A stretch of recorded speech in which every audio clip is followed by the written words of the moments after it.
తిరుపతి జిల్లా రైల్వే కోడూరు కోర్టులో హాజరయ్యారు జనసేన ఎమ్మెల్యే అరవ శ్రీధర్ బాధితురాలు.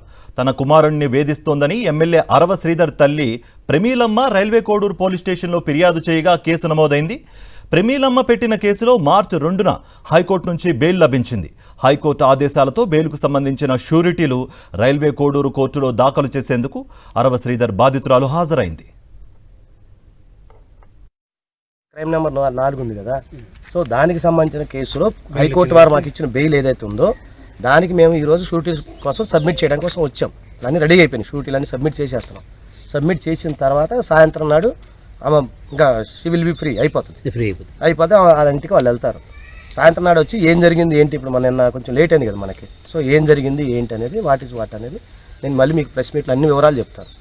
నా మీద కూడా వాళ్ళు ప్రాపగాండా చేశారు, దాని మీద కూడా నేను ఇప్పుడు ఎస్పీ గారికి కంప్లైంట్ ఇస్తాను. సంబంధిత ఎవిడెన్స్ మాకు దొరికింది, నేనేదో ఆజాద్ అమ్ముడు పోయాడని వాళ్ళు బాగా ప్రాపగాండా చేశారు.